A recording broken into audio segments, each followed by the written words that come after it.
कैसे बनाई जाती है स्मार्ट वॉच? स्मार्ट वॉच को बनने में कितने प्रोसेस से होकर गुजरना पड़ता है? स्मार्ट वॉच को फैक्ट्री में कैसे बनाया जाता है? डीजे को कैसे तैयार किया जाता है? क्या डीजे को बनाना सिंपल है? डीजे के फ्रेम को किससे बनाया जाता है? चलिए जानते हैं। हार्ट बीट चेक करनी हो या फिर ब्लड प्रेशर, डॉक्टर के पास नहीं जाना पड़ता, बल्कि कलाई पर बंधी स्मार्ट वॉच ही आपकी कुंडली बता देती है। लेकिन ये स्मार्ट वॉच बनाई कैसे जाती है? स्मार्ट वॉच को इतना स्मार्ट बनाने में कितना टाइम लगता है? नागिन डांस कराने वाले डीजे का मैन्युफैक्चरिंग प्रोसेस क्या है? डीजे में किन किन चीजों का इस्तेमाल किया जाता है? चलिए जानने की कोशिश करते हैं। Number 1, smart watch making process. दोस्तों, जहां पहले के समय में लोग हाथ में चेन वाली सुनहरी सिल्वर घड़ी पहनकर खुद को मालदार समझते थे और शादियों में भी घड़ी के बिना जाना तो जैसे बीवी के बगैर जाने जैसा था, लेकिन आज चेन वाली घड़ी की तो जैसे मार्केट में डिमांड ही कम हो गई है, क्योंकि भाई चेन वाली घड़ी की जगह ले ली है स्मार्ट वॉच ने। हर कोई अपनी कलाई पर बस स्मार्ट वॉच ही बांधना चाहता है, क्योंकि बॉस ये हमारे जिगर के टुकड़े मोबाइल से भी कनेक्ट हो जाती है ना। इसीलिए भले ही आज लाखों करोड़ों लोग स्मार्ट वॉच के मालिक हों, लेकिन कुछ लोग ऐसे होंगे जिन्हें इसके मैन्युफैक्चरिंग प्रोसेस के बारे में पता हो। इसके लिए सबसे पहले फैक्ट्री में एक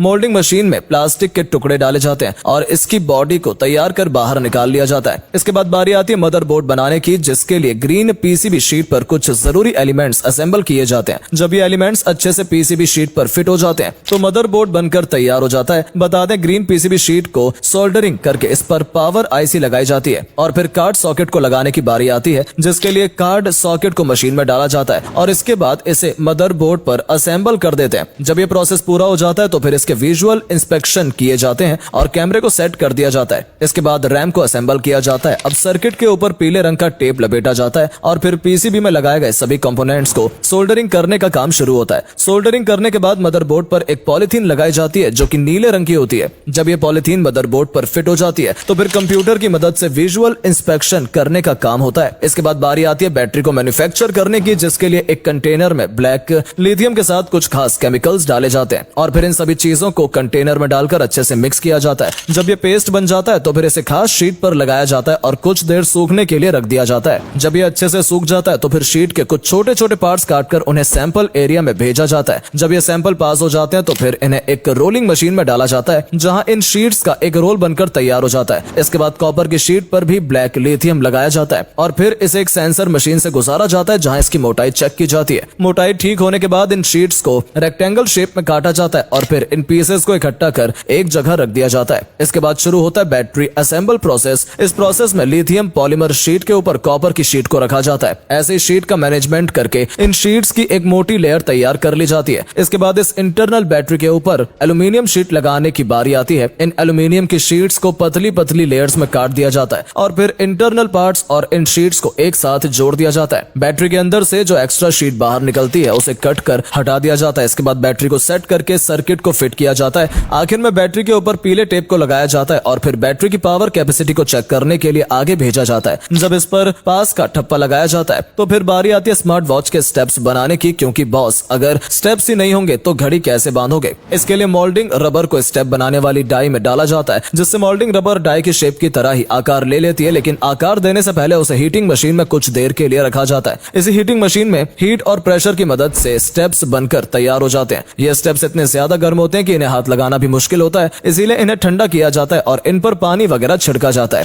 जब ये स्टेप्स ठंडे और थोड़े टाइट हो जाते हैं तो फिर इन्हें डाई से बाहर निकाल लिया जाता है। वहीं जो एक्स्ट्रा पार्ट होता है उसे कटिंग करने का काम किया जाता है। इसके बाद इन स्टेप्स में बकेट टैग्स लगाए जाते हैं और इसके बाद इन्हें रॉड से अटैच कर दिया जाता है। इस तरह आखिर में विजुअल इंस्पेक्शन किया जाता है और जब ये प्रोसेस पूरा हो जाता है तो फिर स्मार्ट वॉच से स्टेप्स लगाए जाते हैं। इसके बाद असेंबलिंग प्रोसेस शुरू होता है, जिसमें वॉच की डिस्प्ले को दूसरे फैक्ट्री से मंगाया जाता है और फिर इसकी क्वालिटी टेस्ट की जाती है और फिर स्पीकर की भी क्वालिटी चेक करने का काम होता है। सबसे आखिर में बॉडी का साइज चेक किया जाता है। जब सब चीज सही होती है तो लास्ट में बॉडी को मशीन के अंदर रखकर उस पर फेविकोल लगाया जाता है। इसके बाद वॉच की बैक साइड को मशीन पर रखकर मैग्नेट को इसके साथ अटैच किया जाता है। इस तरह बैक केस को फ्रेम के साथ जोड़ दिया जाता है और मदरबोर्ड से अच्छे से अटैच कर देते हैं। इसी बीच माइक्रोफोन को लगाकर बैटरी को सोल्ड भी किया जाता है। इस तरह इन सर्किट को भी बनाने का काम होता है और फिर इन्हें वॉच के अंदर डाल दिया जाता है और अच्छे से स्क्रू से फिट कर देते हैं। इसके बाद मदरबोर्ड को स्क्रीन से अटैच किया जाता है और स्क्रीन अच्छे से वॉच पर फिट हो जाती है। इस तरह वॉच का लगभग पूरा काम खत्म हो जाता है। अब वॉच में चार्जर लगाकर इसकी चार्जिंग चेक की जाती है कि कितनी देर में वॉच चार्ज हो रही है, कहीं इसकी चार्जिंग कैपेसिटी तो कम नहीं है, वगैरह वगैरह। इसके बाद स्मार्ट वॉच के इंटरनल फंक्शंस चेक किए जाते हैं, जैसे रैंडम वॉलपेपर हो गए, एप्लीकेशंस हो गए। इन सभी एप्लीकेशंस को चेक करने के लिए इन्हें ओपन किया जाता है। वॉच के पीछे जो सेंसर लगे होते हैं वही smart heart beat, blood pressure वगैरह को भी चेक कर इन्फॉर्म करते हैं, जब सभी एप्लीकेशंस प्रॉपर वर्क करती हैं तो इन्हें पास कर स्मार्ट वॉच को पैक करने के लिए आगे भेज दिया जाता है। लेकिन पैक करने से पहले इनकी वाटर प्रूफ कैपेसिटी को चेक किया जाता है कि कहीं पानी के संपर्क में आने से ये खराब तो नहीं हो जाएगी। लेकिन ये वाटर प्रूफ स्मार्ट वॉच अपना काम बखूबी करती है। इसके बाद वॉच के स्टेप्स सेट किए जाते हैं और इस तरह घड़ी बनकर पूरी तरह से तैयार हो जाती है। आखिर में इसके आउटर अपीयरेंस की जांच की जाती है, क्योंकि बॉस